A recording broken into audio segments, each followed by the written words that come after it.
Germaniya, Angliya va Amerika qatorliq 39 davlatning vakillari Birlashgan Dövlətlər Təşkilatı Kişilik Hüquq Kengişida Xitayning Uyg'urlarning kishilik huquqini basturishini va Hong Kongdagi siyosatlarini tanqid qildi. Germaniyaning Birlashgan Dövlətlər Təşkilatida turishliq bosh elchisi Kristof Hosken seshanba kuni Birlashgan Dövlətlər Təşkilatı Kişilik Hüquq Komitetida 39 davlatdan tashkil topgan guruhiga vakolatan bergan bayonotida mundaq dedi. Keng ko'lamda nazorat qilish Uyg'ur va boshqa osonliq millatlarni davomli nishon qilmoqda. Mecburiy emgak va qisirlashtirishni o'z ichiga olgan mecburiy xarakterlik tug'ut cheklash to'g'risida texnik ko'p dokladlar o'tirg'i chiqmoqda. Bayonotda Birlashgan Dövlətlər Təşkilatı Kişilik Hüquq Komitetining Sharqiy Turkistonni ziyorat qilishiga ruxsat qilish talab qilindi. Birlashma bayonotga imzo qo'ygan 39 davlat Albaniya, Avstraliya, Avstriya, Belgiya, Bosniya va Hersegovina, Bulgariya, Kanada, Kroatiya, Daniya, Estoniya, Finlandiya, Fransiya, Haiti, Honduras, Islandiya, Irlandiya, İtaliya, Yaponiya, Latviya, Liechtenstein, Litva, Lyuksemburg, Marshall Taqim orollari, Monaco, Nauru, Gollandiya, Yangi Zelandiya, Shimoliy Makedoniya, Norvegiya, Palau, Polsha, Slovakiya, Sloveniya, İspaniya, Shvetsiya, Shveysariya, Angliya, Amerika va Germaniyadan iborat.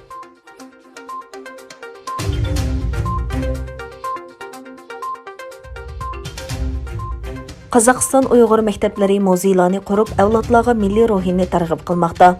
Qozog'istondagi Uyg'urmەktəpلىرىنىڭ yoshئەۋلادلارغا bilim beribla qolmay, ularni milliy ruhda tarbiyalash ishlariga alohida ko'ngil bo'lib kelayotganligi ma'lum.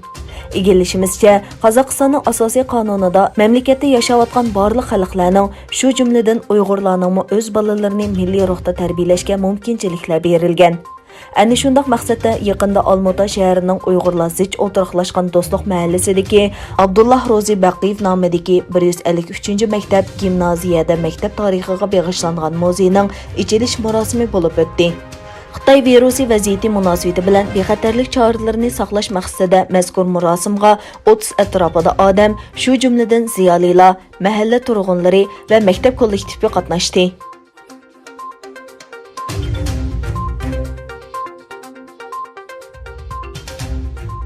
Bu yil 1 oktyabrda dunyoning har qaysi joylarida Xitoy ishg'oliga qarshi o'zgacha namoyish o'tkazildi. 1 oktyabr kuni Xitoy ishg'olining 71-yilligi munosabati bilan Istanbulda zo'r ko'lamli namoyish va axborot e'lon qilish yig'ini o'tkazildi. Namoyishga Istanbuldagi Uyg'urlardan ayol bo'lib, necha yuzlagan kishi qatnashdi. Namoyishchilar qo'llarida oy yulduzliq ko'k bayroqlarni ko'targan holda Beyazit maydoniga jam bo'ldi. Ba'zi namoyishchilar qo'llarida Xitoy lagerlariga qamalgan urug' tuqqanlarning suratlarini ko'targan bo'lib, suratlarning ostiga "Onam qayerda, dadam qayerda" degandek savollar yozilgan edi. Namoyishda so'z qilguvchilardan biri Sharqiy Turkiston yangi nasl harakatining raisi Abdusalom Taklimakan apandi Sharqiy Turkiston davosida yoshlarning rolini ta'kidladi. O so'zida yoshlarga xitob qilib, bu ko'rishimiz toki oy yulduzliq ko'k bayrog'imizni Sharqiy Turkiston osmonida lapildatganga qadar to'xtab qolmaydi dedi.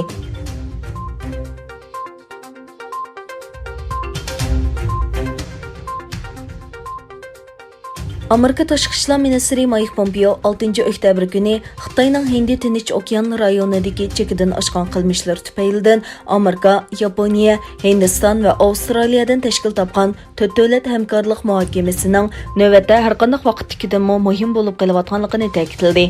U bu so'zlarni Tokioda bu davlatlarning tashqi ishlar ministrlari bilan uchrashganda aytgan. Birlashma agentligining 6 oktyabrdagi xabarda aytilishicha, پومپېو Xitoy hukumatini demokratiya va erkinlikka tahdid solish bilan ayblagan. U bu vaqtdagi nutqida xalqimizni va do'stlarimizni Xitoy kompartiyasining tahdidlaridan saqlab qolamiz deydiganmiz. Biz jazman har qanday vaqtdagidan bekarak zich hamkorlashishimiz kerak degan. پومپېو yana faqat 4 davlatlar emas, balki Sharqiy Janubiy Osiyodagi barliq davlatlarning Xitoy tahdidiga birlikda taqobil turishi kerakligini ta'kidlagan. U Tayvanni ishorat qilib, buning faqat Amerika bilan Xitoy orasidagi emas, balki erkinlik bilan zolimlik o'tirsidagi kurash ekanligini aytgan.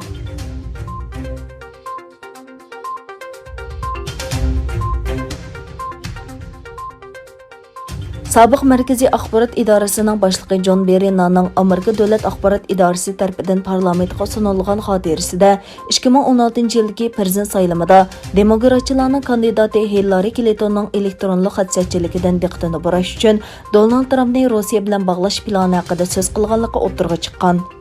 Dövlətlik axborot direktori John Ratcliffe, Amerika Markaziy axborot idorasining sobiq direktori Berinaning qo'lda yozgan xotirasini Davlat majlisiga sungan. Amerika Fox televiziya kanali texi ommaga oshkorlanmagan xotirlarga erishgan bo'lib, Berinaning sobiq prezident Barack Obamaga Clintonning Trumpni Rossiya bilan bog'lash plani to'g'risida ma'lumot berganligini bayqagan.